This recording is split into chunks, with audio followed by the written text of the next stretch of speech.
recently I received, I think it's quite an touching story, which is, I think, I would like to share with you all. Can you see my PPT now? Okay, I think, yeah, you all know that Bill Gates, right? Yeah, is a famous people. And today, actually, I'm going to share two inspirational story with you, which is recently within last week, and I just received this one's from our master, and the other one is from this Bill Gates. And I think maybe some or majority you all have read about his story regarding this. Someone asked him, who is the richest? Is it then Bill Gates? Because someone asked him that, is there anyone richer than you in the world? So, and the answer from Bill Gates say yes. Yeah, he said that there's a person who is richer than him, the only one. And he started to share the story. And actually, he said that it was during the time when he wasn't rich or famous. And he was have been dismissed and have gone to the New York airport. And he at the time, he read an article in the newspaper there, and which is he liked one of the newspaper, and he would like want to buy it, but he found out that he didn't have much change, so he was left the idea of buying and returning the newspaper to the vendor.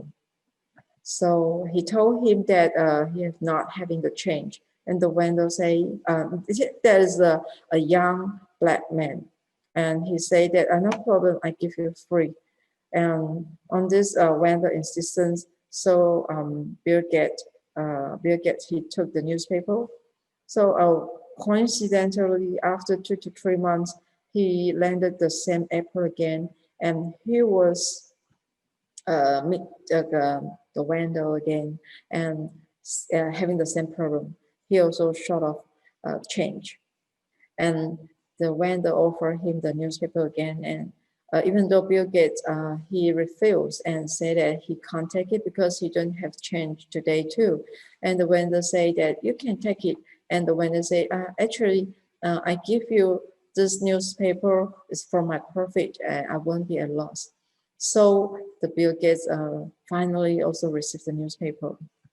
So, but after 19 years later, Bill Gates become famous and known by people. So suddenly he remembered that the vendor, and he began to search for this black man, young black man. And after about nearly 1.5 months, and finally Bill Gates found him.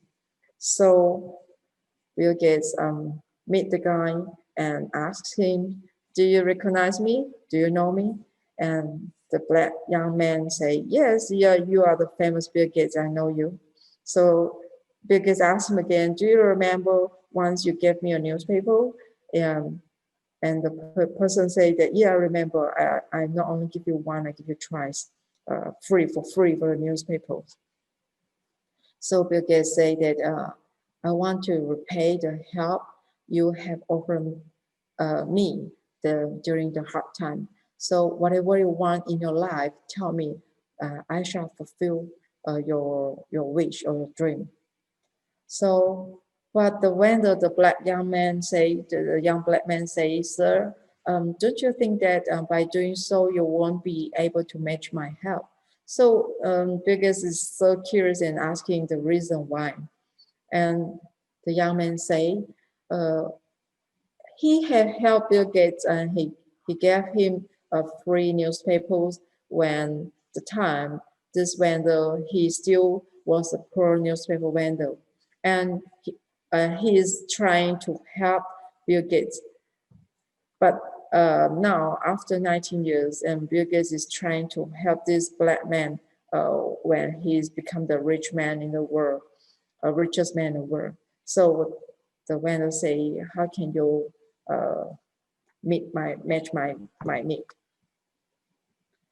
So this is, I think this story that the conversation which is gave Bill Gates realized that the newspaper actually is the richest than him, because he realized that the vendor, the black man, which is he helping people with a rich of heart. He didn't wait to become rich to help someone. This is the insight that Bill Gates gained from this black man. And this is the story ending that, and he finally think that people need to understand that the truly rich are those who possess a rich heart rather than loss of money. So this is very important to have a rich heart. When I saw this story, it actually remind me that and our masters always remind us that we helping people, though especially for those who are poor or needy people, actually we are giving them not just in the materialistic item, but we also support them with moral, the motivation in giving them good words and encourage them to not to giving up for what the problem they encounter for. So after the following second days, and also while I'm looking for some information regard, I want to prepare for my morning volunteer sharing. So also very happy that I found a story that shared by our master through the Masters Tell Stories. And the title is A Bowl of White Rice. So which is quite, uh,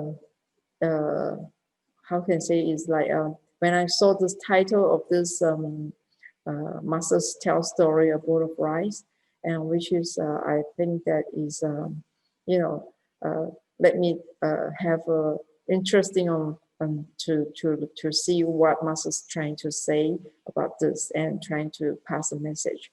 So here is a story that I get it from Masters. Masters say this story came up for more than, I think, 10 years ago, at least more than 10 years. While Masters herself, she say, in one day when she read our 谭氏文库, which is our Tzu Chi culture center who published the book 谭氏文库 with the title name A Bowl of Rice. And Masters, she randomly to flip over the book and to read the articles. And Master said this is quite a touching story, and she shared with the volunteers during the morning section, which is on the year 2006, while Master's giving her sermon teaching, I think maybe it's on the Sutra of the Water Repentance during the year 2006. So Master shared this story to everyone in the morning section. So the story started as a young student who came from the countryside to the city and to study, to further his study in the university in a big city. So it started on the day when the sun was setting in Taipei. This young student, he went to Taipei for his further study. So when he walked into a restaurant and asked for just a bowl of rice, and the owner's wife very kindly served him a bowl of rice and just a bowl of white rice. But after that, the young man noticed that beside the table there was some leftover sauce. He asked the owner's wife, say that, can I have some leftover sauce to my rice? So the owner's wife say, of course, yeah. So she poured some sauce over the rice, and then and asked the young student, say, you can sit over there and eat. So the next day, the young man came to the same restaurant again and do the same action. He bought a bowl of rice.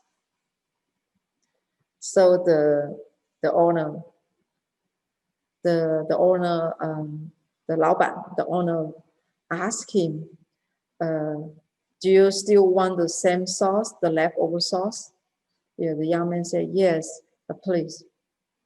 So the owner asked him, and young man, I think I found that you are maybe not around here. You are maybe from not in this city.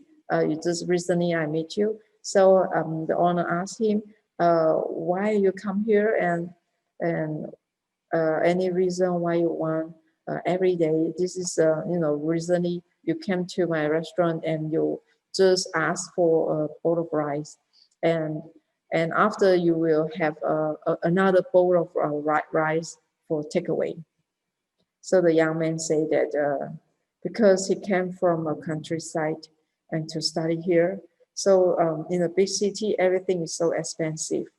So he said he have to be thrifty and to save money. And he said that he just want to not to spend too much money and to give his parents some burden and so on. So the young couple, the pair of couples, they are very fond of this young man with this good attitude. So since then, they would prepare his bowl of rice in advance every day when these young students came to the restaurant and buying the same bowl of rice. And the owner or the owner's wife were hiding some vegetables in the inside the rice, and to just to give him for free. So, but one day the owner asked him, say, why do you always buy another bowl of rice back home? For who is it for? So the young man replied, and this is for his next lunchtime. This is for his lunchtime on the next day. And the couple was very impressed by these young students who are so hardworking on studying and who are living a simple life with a frugal, simple life, very 节俭. So they become a good friends, and these young students came to this restaurant every day, and just have a very simple food, and without much vegetables on that dishes. And but 4 years later have passed, and the young man is about to graduate, and he came to say goodbye to the couple of the restaurant, the owner, and he said thank you for them to take care of him, and he will never forget their kindness. So this young man harbor gratitude to this couples, and they at the beginning after his graduation, they the connection between the two getting less. So as a large after a few years later, as the large city continued to grow and the road were made wider, so the restaurants building have to be teared down too. So one day they receive a notice that they have to move this building because this place is going to have a relocated to become to man the road rider. So the owner was very worried about his life and how he can support his family. While the owner is worrying about his life, and he saw a man in a suit with a very well clothed and walk into the restaurant and ask, say, are you, excuse me, are you the owner of this restaurant? Say, I was received a message from my general manager and passed me a message to you that we are having a large number of staff in our company. So our general manager said that we need a cafeteria. So we would like to invite you to open a restaurant in our company. So this is the offering from the general manager, which is giving this couple a new life, a new hope. So of course, these couples, they're very happy to receive this offering. But on the day when they came to the large company and to meet the general manager, and finally he saw there's another young man, which is the young man asked this couples that saying that, do you remember me or recognize me? And the wives realized that he was a young man that who always buy the bowl of white rice, and so happily and asking him, are you working at the same company too? So the assistants of the staff say, this is the general manager that I mentioned to you before. He's the boss. So finally, these couples, they run a cafeteria in the large company. So Master say, through this story, a bowl of rice, and Master's, she get the message from this story is trying to let us know that we must sincere commit our aspirations. And just like this young student who had become very successful in his business, and yet while he was still as a poor student, but he was truly committed and determined in his dream, and he was persevered by studying and working hard. Master say, though during the hard time, uh, every day he bought 2 bowls of plain rice each day, and the couple will hide some food in the bowl so as not to hurt his self-esteem. So this young man, he knew that he was being helped by this couple, and he would never forget their kindness towards him. So years after, he was finally be a successful businessman and be able to repay this couple's the help, and he want to show that his gratitude towards this couple, the young couple. And Master say, on the other hand, the couples, the wife and the husband, which is they are having this young man, also they didn't expect anything in return, because they are have to run their own business to earn their money for the living expenses, but yet they are treat these young poor students as friends or as family, and giving him uh, extra advanced food in not just a plain rice. So Master say is similar like however everyone, our life is full of ups and downs.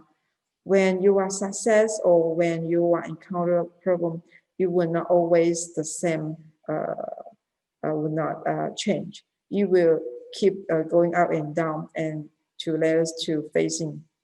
So 我们不会一帆风顺.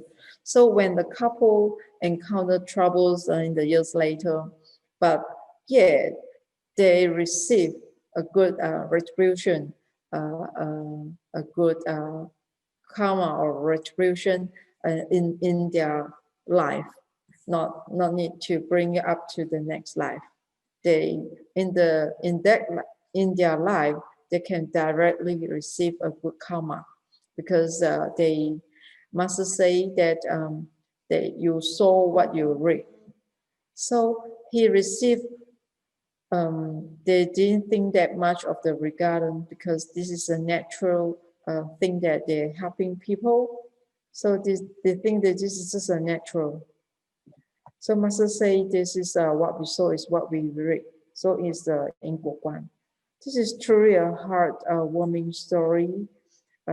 Even though for Bill Gates or for what Master's mentioned about this young man above rice. So we have to help each other in our everyday lives when we meet any one of people, which is regardless we know them or they are our family or no other strangers that we face into. So Master say, when we harbor a joyful heart by lend a helping hand for those who need it. So if we don't ask for anything in return, so this is called karmic law of cause and effect, because you will accumulate whether good or bad karma. So meanwhile, same to the young man who study hard uh, in his young age, which is he maintained a good heart. He undistracted by the bustling city life, and he will not go astray way, 没有走偏. And eventually, he make a name for himself, become a successful businessman. He's still able to hold on to his convictions and aspiration. So this is one master's has a message saying the 守之奉道，其道甚大. So hold tightly onto the conviction on our the initial aspiration is very important. So the last but not least, I would like to conclude these two stories by giving this 滴水成河. As masters always giving us the message, the great things are the result of a small good habit. Same to what Buddha teaches, drop by drop is the water pot filled. So when the great things are as the result of a small good habit, and it will help us to gathering a little by little. So likewise, the wise man, like the young successful businessman, he will also gathering it little by little with his hard studying, and on hold with his commission, and little by little he will become a good person. So it's the same thing for the Buddhist approach to goodness and evil is very practical. So when we do evil work for time, it will lead us to the happiness. But if all our habit together will eventually ripen and lead us to the illness and the bad experience. So I think this is, it will take time, as Master always mentioned, that time will help us to accumulate our blessing. So I think this two story, which is I quite like to share with you all, and hope you can get some good message from this two story. So I think I end my sharing for tonight. Thank you. 感恩 Master the Huang for the two very wonderful story indeed. Wow. Okay, very good. Yeah, compassion, kindness. The drop by drop, just like the 50, everything like 50 cents, the peaceful rice. Very grateful. Okay, very grateful for Master Huang sharing. Okay, today we have Brother Wayne from Melbourne with us. Brother Wayne, it's again midnight. If we recall, somehow during Master's tour before this in November, Brother Wayne shared, and that point of time we knew that there were still so many wonderful activities done by our Australian family. So we invited Brother Wayne to share again, and I told Brother Wayne, rest assured, Brother Wayne, the next time sharing, it wouldn't be midnight for you. And coincidentally, the date also fixed again midnight for Brother Wayne, but very grateful to Brother Wayne who agree to share with us the touching stories on the bushfires, COVID-19, and helping people in need. Okay, over to you, Brother Wayne. Okay, can everybody hear me? Yeah, clear. Oh, good. Okay, nice to meet all the brothers and sisters tonight. I'm going to do a report on the activities of Tzu Chi over the year 2020.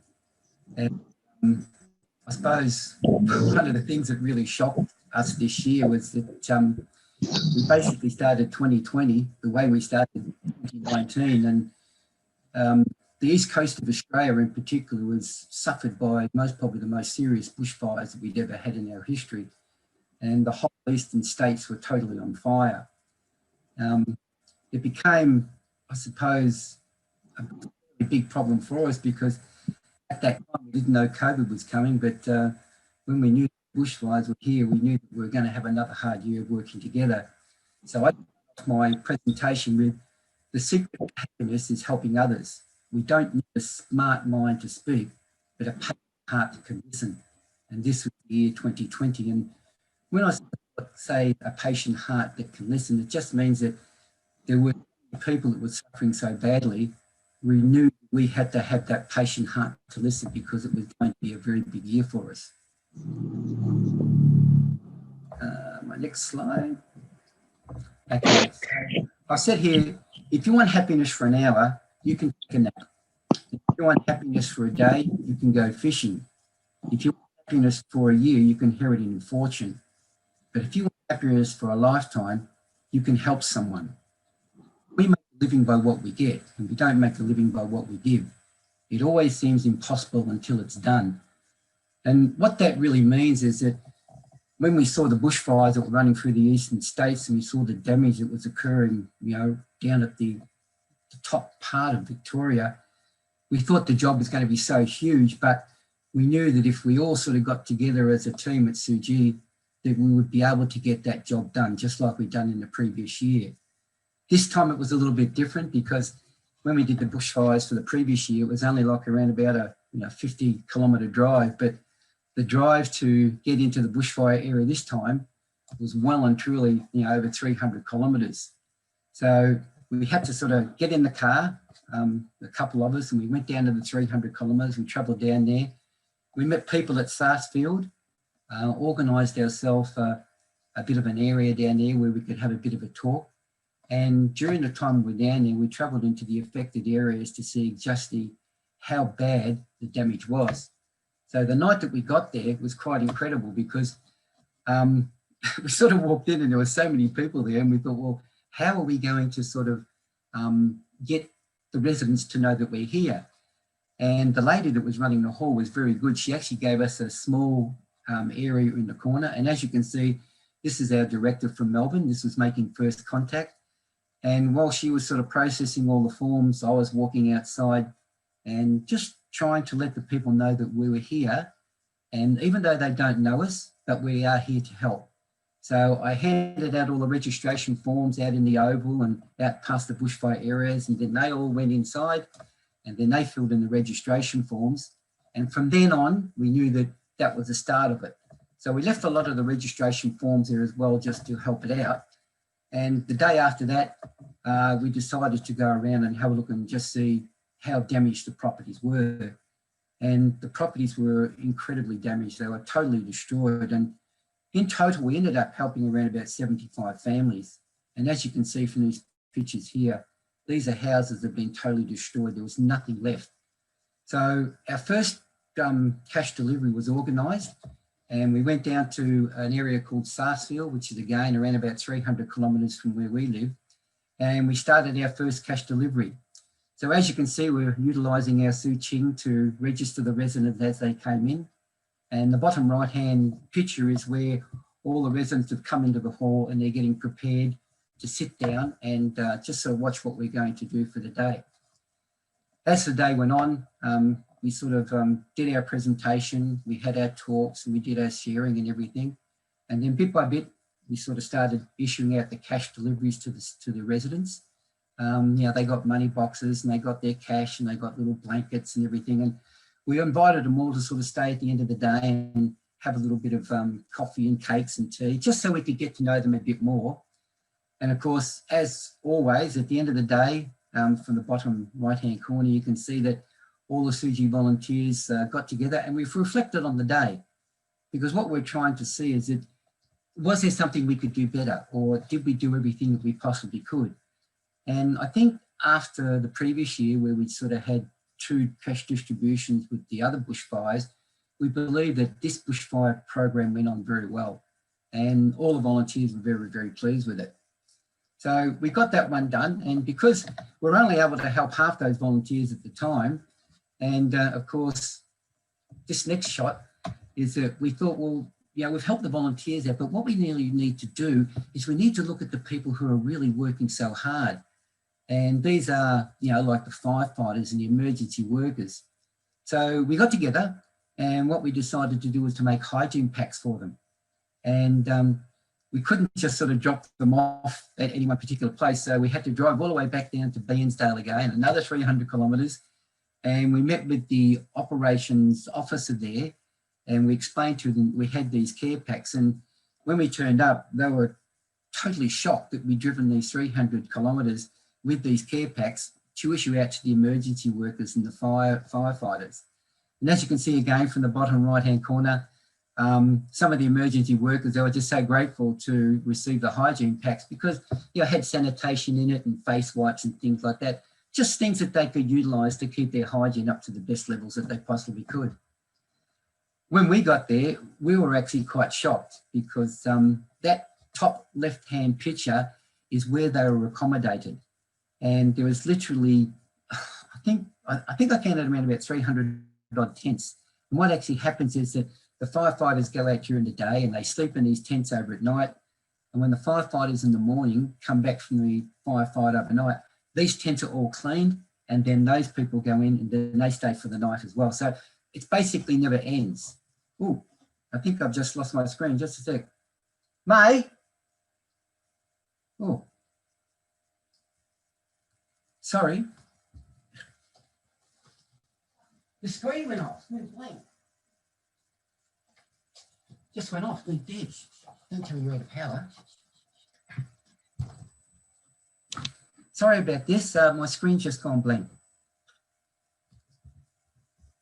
Ah, here we go. Sorry, I've had to get my technician to come and fix up the screen. So as you can see, as I said, that top left-hand corner, that's where all the firefighters and the emergency workers sleep overnight.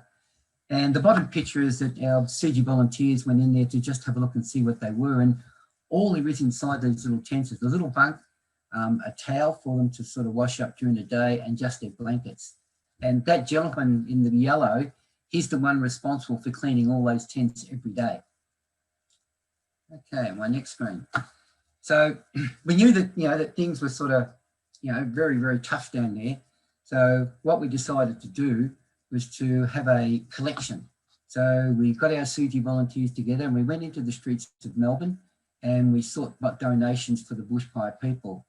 We did this over, I think, about 3 weekends. And as you can see, we amassed quite a few of our volunteers, and even the young ones came along. And that top right-hand corner is the volunteers standing on the corner with the donation box. And of course, we had our sign to let people know that we're here to collect our volunteers. Regrettably, after all that happened, COVID started. And this became quite a drama for us because we weren't really prepared for all this, but we knew that with COVID coming, there was going to be the requirement for all charities to get together and start helping out the community. So we got in touch with all our volunteers and everything, and we're very, very lucky because some of our volunteers were making face masks, some of our volunteers were making face shields, some of our volunteers were making hats for the hospitals and everything like that. And we had to identify exactly who was going to need these things, I suppose, most importantly. And the people that we sort of realised were going to need that more than anything were the nursing homes for the aged, the hospitals, the police, Launch Housing and Osnam House, which is a homeless shelter here in Victoria that looks after gentlemen that don't have a place to live. And they also look after women who suffer from domestic violence. We looked at other organisations as well, like the Salvation Army and the Food Bank. So what we started to do, we again put all our Tzu Chi volunteers together and we started looking at our contact negotiations. And we had to sort of get in touch with the governments and the hospitals and the aged care homes. And I suppose when you're contacting most of these people, the first contact is always a little bit difficult because they just don't know who you are. And if you're not one of those charities like the Red Cross or the Salvation Army, it always makes it a little bit difficult to sort of let them know that we're legitimately here to help them. So as like most things, there's persistence. And we just kept ringing, and we would just send emails to them, and we'd let them know what was going on. We ended up very, very fortunate that one of the doctors that we'd been in contact with helped us out with nursing homes. So we'd sort of been delivering most probably face masks and shields and everything to quite a few of the nursing homes, I think about 8 in total at the start. And that doctor got in touch with the media, and that was most probably quite good for the Tzu Chi people here in Victoria, because we just needed to sort of get out there a little bit more.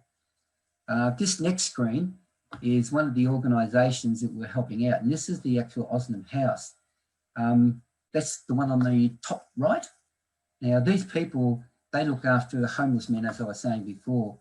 And when we sort of went to this sort of place, they were quite shocked to see us turn up, even though we'd made arrangements initially to sort of meet them. And as you can see, we turned up with boxes and boxes of face masks, and they were incredibly grateful for receiving these face masks, because they hadn't received any of these face masks from the government. And for us to turn up with 5 or 6 boxes of these things, it would keep them going for quite a couple of months. The bottom left-hand picture is the picture from the Northern Hospital. Again, this was one of those sort of places that wasn't really receiving any government assistance at the time. So when we went out there, not only did we provide face masks, but we took out many, many boxes of gowns as well. Again, the hospital was very, very grateful for all our assistance and all our help. And I think it's when you hear that people are not really receiving what they should from the help from the governments, the charities, when they move in like this and helping out the people, it gives you such a good feeling when you get back into the car and you drive home, and you know that the people that are working there on the front line have now got that protection that they need to look after the community. This next picture here is us loading up the trucks. And one of our volunteers has got a business who loaned us his really big truck. And on this particular day, we actually filled this truck up with enough face masks and gowns and face shields to deliver to quite a few hospitals. The one at the bottom is actually the Mercy Hospital, which is another one on the day that we had to deliver to. And as you can see, we've all got our face masks on and we're all taking our precautions. And again, the people are so pleased to actually see us arrive that you sort of get this really, really warm feeling inside yourself when you know that people are really getting what they need to make sure that they can look after the sick. And because at this time, we were right in the middle of the COVID here in Victoria. And I don't know if you've sort of been seeing on the news, but we had a second wave in the mid-year where we had like 700 and 800 people a day were getting infected, and our state practically closed down for, I think, around about 12 weeks. So our only access was 5 kilometres from home. We were allowed to go to shopping centres, and that was about it. You weren't allowed to go out and exercise or anything like that. No gyms. Everything was closed down. All the restaurants were closed down. The whole city was closed down. This next picture here is, again, as you can see, this is our centre here in Melbourne. And we had quite a few boxes of our masks and face shields and everything. And we just had them all set up and ready to go. The one down the bottom is the homeless shelter of Launch Housing. These people we've actually done quite a bit of work for, because they weren't getting much support from the government at all. And as you can see from the area where we are, we're in quite a sort of low income sort of area of the city here in Melbourne. And you can see that from the graffiti all on the walls. And the people, again, were so grateful for us to turn up. And we sort of managed to get in touch with these sort of people because we heard about it on the news. And one thing that we were very happy with our responses was that we did pay a lot of attention to the news programs, and we read the papers and everything like that. And when we heard about people that were sort of struggling, we thought that this was our opportunity to go in first of all and get in touch with them. Again, you know, when you ring somebody up and they don't know who you are, there is some hesitation, and people are a little bit sort of concerned as to who you are and why you want to offer these face masks, and are they really legitimately going to be given to them. But again, it's that persistence, I think, that our volunteers had during this year, because we experienced that in 2019. This year, we were a lot more prepared for people being a little bit hesitant about us, but we had sort of like our processes in place where we knew exactly what we had to do. The next one here is that this is the people from Launch Housing. And as you can see, our volunteers have come along. We've handed in our face masks, and we actually gave this group also quite a few blankets because we had those in storage. And being a place that looks after the homeless, blankets came in very, very handy. We also had homemade beanies, which we presented to them as well, because at this time we were going through the middle of a Victorian winter. And if anybody's ever been here to Melbourne in wintertime, you'll know that it gets very, very cold. The bottom picture is another one of the hospitals that we helped out because they were running short. And so we decided that we'd get out there as well and give them as much aid as we possibly could. The next one's most probably a bit of a surprise. You would think that the police would be provided with face masks from the government straight away because they are really the frontline people. They're out there every day. And because we're going through so much of our COVID sort of second wave, the police were on the streets all the time because they had to make sure that people weren't sort of amassing in groups. And, you know, with the police out there all the time, and they had to change their face masks quite regularly. So this police station here is the one in Box Hill where our centre is. And we turned up with quite a few boxes of face masks for them and we helped them out. As time went on, things became a lot more popular and we realised that we had to sort of keep doing this as much as we possibly can. And our volunteers this year have been fantastic, or last year, sorry, were fantastic because they were the ones that were working so hard to provide the face masks and the gowns and the shields and everything. And one of our volunteers utilised his warehouse whereby we could actually pick up the masks that were coming. Getting on to the next part is most probably something that we found to be very satisfying for us because we had worked very, very hard and we were sort of trying to let people know that we're out there. And one of the doctors that we've been helping consistently got in touch with the media. And the people from the TV station here in Melbourne, Channel 9, they got in touch with myself and our director, and they asked whether it was possible if they could come and do an interview with us.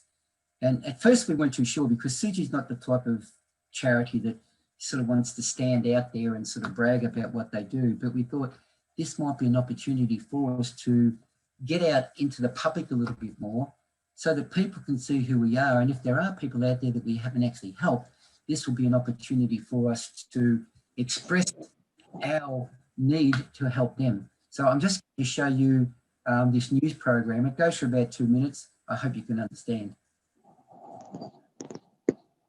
Buddha's charity has been providing our frontline workers with thousands of boxes of personal protective gear. As Christina Hearn discovered, the Good Samaritans stepped in after doctors claimed they didn't have enough. It looks like a well-organised government drop of thousands of masks, gowns and face shields. But instead, it's a Buddhist charity called Tzu Chi, which has answered the call for help. The lady out at Northern Health, when we turned up with most probably 20 boxes worth of face masks and everything else, she was so emotional, she was actually nearly in tears. From the Northern to the Mercy to St Vincent's, 7 hospitals and 8 aged care facilities have received 41,000 masks, including the much-needed N95 type. 1,300 gowns and almost 400 face shields have also been delivered since April 1st.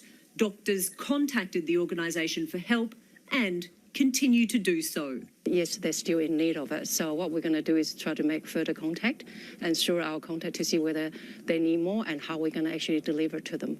The number of healthcare workers infected with COVID-19 continues to rise. In the space of 2 weeks, it's doubled to more than 1,000 active cases. But the Victorian government maintains there is enough PPE supplies for everyone in our health system. With a government warehouse filled with millions of PPE supplies, why hasn't it been getting through to where it's needed? The Premier says it has. The distribution of these things in a very big system will always be challenging. The Buddhists did contact the Premier's office in April, offering to help with supplies. Most they sourced from overseas charity members. They were told they weren't needed. We just keep trying to find as many organisations that we can that are out there on the front line dealing with people, so we can just make sure that they're safe. Christina Hearn, 9 News. It's quite interesting because when we did the Channel 9 interview, we also got communication from the ABC, and they did an interview with us as well. And a radio station also contacted us very early in the morning, so we did like a 7 o'clock interview on the radio station. But one of the good things about that was that a gentleman out in another suburb saw us on the TV, and he rang us up the next day and he said, look, I would really like to help you out.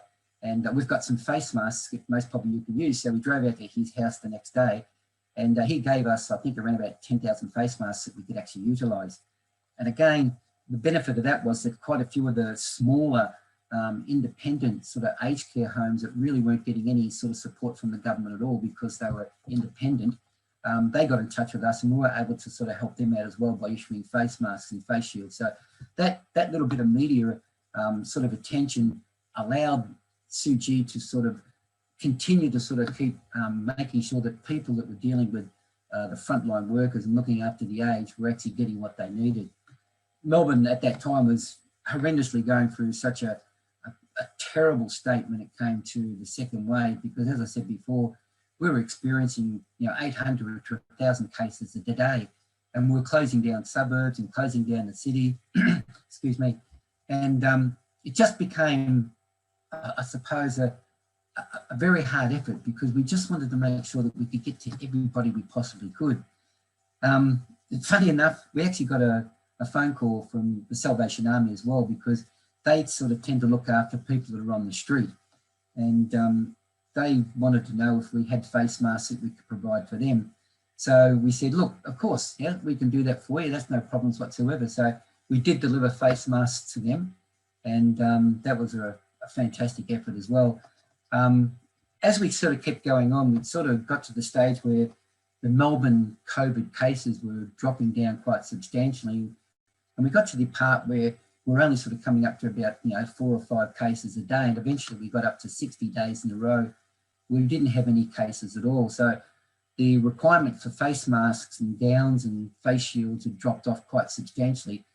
But then again, I think also that the government most probably sort of got in and started issuing all those face masks from the warehouse, because when we did follow up with some of the hospitals and some of the aged care homes, they said that they did have supplies now, and that they didn't need anything else from us.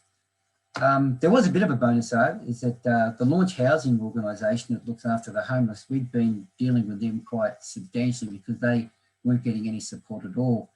And they sort of got in touch with us and said, look, one of the big organisations, retail shops here in Melbourne, they had clothes that had never been used, and they were in boxes sitting in their warehouses at one of their retail stores. And they asked Tzu Chi for help as if we could actually pick up those clothes and help them out to be delivered. Of course, we weren't going to say no. So again, our very generous volunteer gave us his big van, and we went down to the warehouse place, and we actually picked up all the boxes and everything. I think we got a bit of a shock on the day because we really didn't realise that how many of those boxes were going to be needed to be delivered. So as you can see from here, the van, this van is holding most probably close to over 100 boxes of clothes that were donated by the major retailer. And we didn't really get the whole story, I think, on the day, because Launch Housing really didn't have a place to store the boxes. So we took those boxes back to our centre and we put them all in our basement. And as you can see from the bottom left-hand corner, we've got our volunteers there, and we've also got a few of the volunteers that came from Launch Housing. They wanted to know if we had the resources to actually open up all those boxes and sort those boxes into female clothes, into male clothes, into teenage clothes, and into children's clothes. But again, Tzu Chi never says no, and we do everything we possibly can. So we amassed our volunteers again, and as you can see, our volunteers had opened up all the boxes. We had all the tables there, and we undid every box, and we took out every bit of clothing, and we sorted all those clothings into pants, dresses, shirts, shoes. I think there was bathing suits, there was underwear, wind cheaters, the whole lot. And this was over a couple of days, and Now, those ladies were there for like 4 to 5 hours each day, working as hard as they possibly could. We eventually got everything all sorted out and we put it into the areas within our centre that we needed to do. We broke it up into the male and female and children and infants. We had to start delivering those boxes back to Launch Housing's facility in Collingwood so that they could then follow on to people who needed it, like the homeless and things like that. So I think we had around about 3 or 4 trips that we had to go in and out because they couldn't handle the volume of the boxes themselves at their facility. So we kept those on our site until we could actually give them all to them. And I think that was about another 2 or 3 weeks before we actually emptied out our sort of bottom area. This one here is a little gift that was presented to us from the Salvation Army. And they gave us a plaque to thank us for our generosity and for the face masks and for the fact that we acted so quickly and got those face masks to them, because I don't think they thought that we were going to get there in a day or so's time, but we did. As soon as we got the phone call from them, we knew that they needed the face masks. Again, we loaded up the car, and as you can see from the bottom left-hand corner, that's our volunteers passing on the boxes to the Salvation Army, and they were extremely grateful for that. I sort of just want to sort of go over basically what we really had to do to get all this going. And so I put this little quote in here that says, "No one has ever become poor by giving. Life's persistent and most urgent question is, what are you doing for others?" And I think that epitomizes what Tzu Chi is all about. It's not what we do for ourselves, but it's what we do for others. And myself, look, I've only really been with Tzu Chi now for 4 years, and I only just received my commissionership a year and a half ago in 2019. But I find that spending all the time that we do and helping out those that are in need, it gives you an incredible feeling of warmth within yourself. And you know that, as we said, life's persistent and most urgent question is, what are you doing for others? And Tzu Chi tends to do everything for everybody as much as we possibly can. We have really streamlined our organisation and charitable giving program over the last 2 years since we've had the bushfires. Because before you do these sort of things, you have to organise a venue. And I mean, a lot of the places that you, excuse me, I'll just get a little glass of water, I'm getting a bit dry. Excuse me. So you have to organise a venue. And of course, when you organise these venues, most people want to charge you quite a lot of money, but we've sort of got to that stage now where we say to them, look, we are a charity, and what we want to do is really the money that's donated by our volunteers and members really needs to go to the people who need it.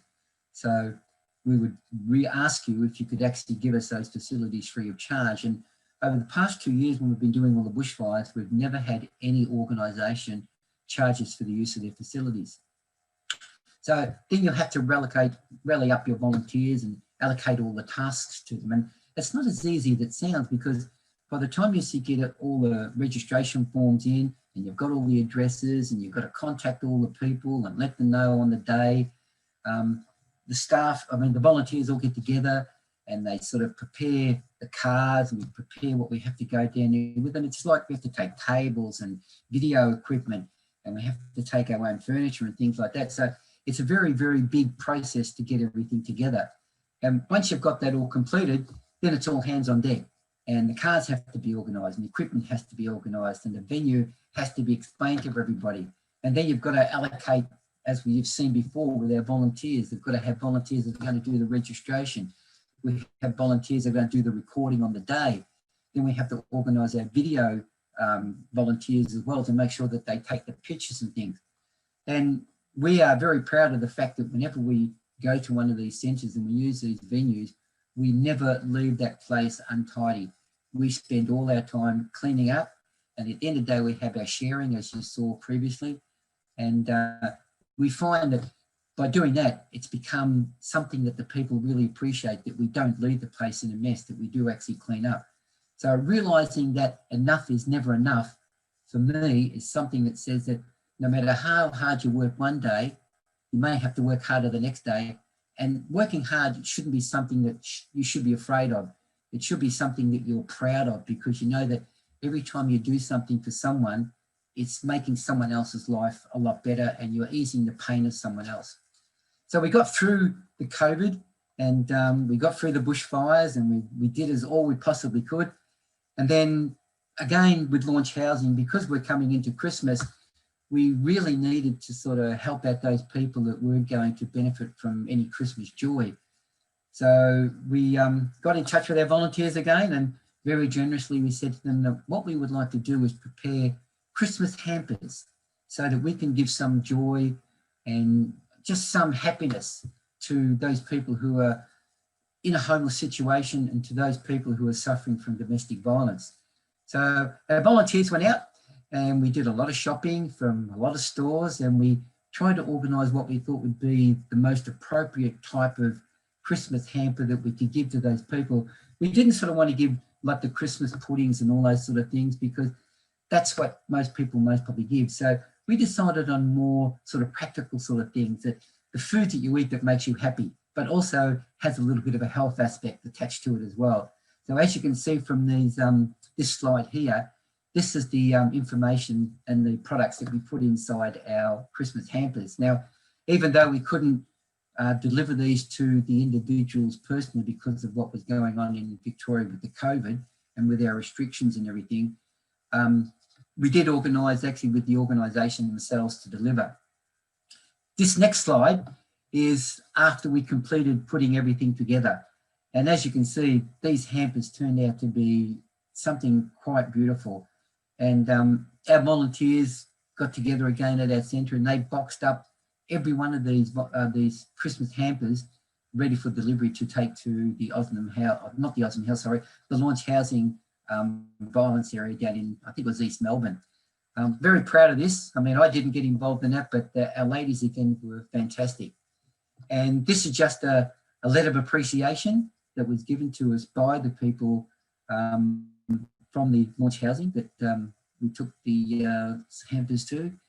And again, it's not so much that we are looking for these sort of things, but when people give you this type of appreciation, you know that the effort that you've put in and the work that you've done has really gone to those people who need it. This next slide here is the people from the launch housing where we dropped off the hampers. And as you can see, there's a lot of staff here, and they just made sure that they got through all these particular hampers to all the people that need it. The bottom left-hand corner is our volunteers again, loading up all the cars, dropping off the hampers where they were needed. And I think this is for me, most probably one of the most pleasing aspects of our activities during the year, because I knew that these sort of hampers were going to people that were really in need. And when you do something like this, like I said before, it just gives you an enormous feeling of warmth in your heart. And I think if your heart's warm, then everything about your whole self feels warm. Just sort of finishing up here, is that something to build upon and to consider for the future. Helping others is not only good for them, it also makes us happier and healthier too. Giving connects us to others, creating strong communities and helping to build a happier society for everyone. It's not about the money, we can also give our time, ideas and energy. But I think from the Tzu Chi point of view, it's not sort of always thinking about the money, but thinking about our time and our ideas and energy. This is what Tzu Chi is all about. It's compassion, and it's about the future whereby everyone is considered no better than anybody else. Sometimes I find that some charities tend to be a little slow in getting things done, but because we are a smaller charity here in Melbourne, we are able to get into the community a lot quicker. And I myself, I just feel that in the last couple of years, because we've been so busy with our charitable efforts and our compassionate efforts as well, that we've been able to use our time and our ideas have come so quickly. We don't struggle anymore with trying to find what we have to do, because as soon as we hear about a disaster or as soon as we hear about someone's disadvantage, we are there straight away. It's something that we've become very, very proud of. I would just like to finish off. We have a song here in Australia called We Are Australian. And we had an event here where we brought all our people together and the people that we'd help. And I actually changed the words to the second verse. And I would just like to read this out to you. And I hope in some way that seeing that even though the song is We Are Australian, I changed it to We Are Tzu Chi. And I hope you will appreciate these words. I said, I stood before my master and I made a vow to care. I was shown a new beginning, to give, to love, to care. I discovered true compassion to give to everyone.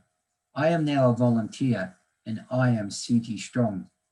It's hard to make things right, but I am sure it can be done. I am one of 10 million. My heart is true and strong. You make a living with what you get and a life with what you give. We are volunteers with compassion. I am Tzu Chi strong. It's not for the money. It's about our fellow man. It's about how much we give and not what we gain. I am the sunshine and the light, the giver of world hope, a giver of understanding. I am Tzu Chi strong. We are one, but we are many. And from all the lands on earth we come. We share a dream, love, and compassion. I am, we are, we're Tzu Chi strong. I am, you are, we are Australian.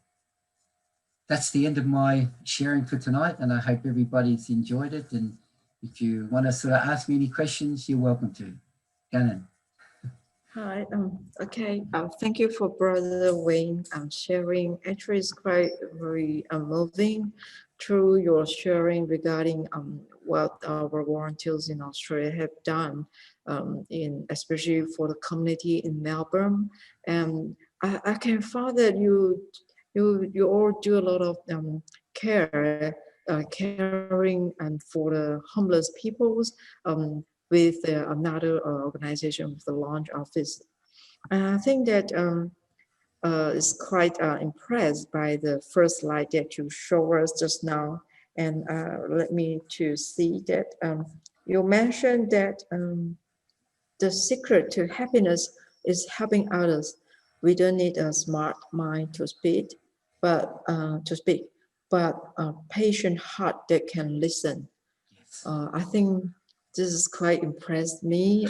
Yeah, and I think that yeah, it's very wonderful that I think it's the best way that as we all volunteer, no matter how many years we've been joined Tzu Chi, I think the lesson that we learn after joining Tzu Chi through a lot of the variety of activities, I think I can be saying that we're learning how to be generous. So there's a word saying that thousands of candles can be lit from a single candle, and the life of the candle will not be shortened, and the happiness never decreased by being shared, just like what you have done just now. And I think that I'm not sure that you will agree what I'm saying.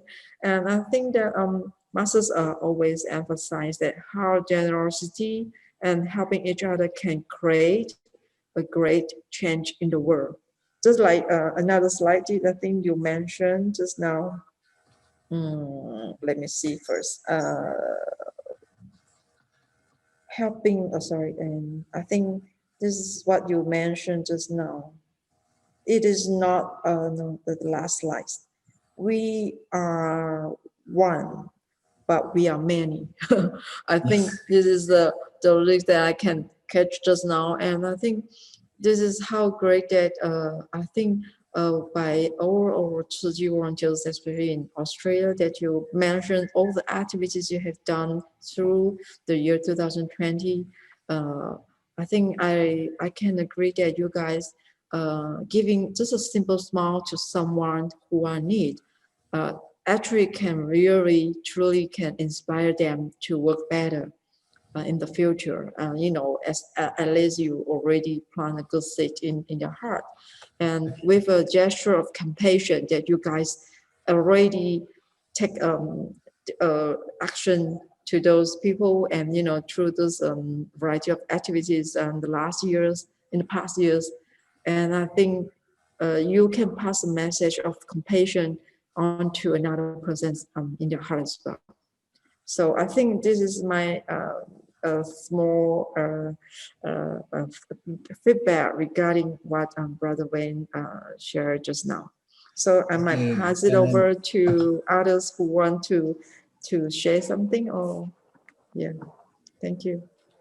And Master De Huang, for great compassion. We know it's already late at above. Master Yes. sharing with us for the wise feedback. Cảm ơn Brother Win for staying again. Very wonderful sharing. We hope to hear more from Brother and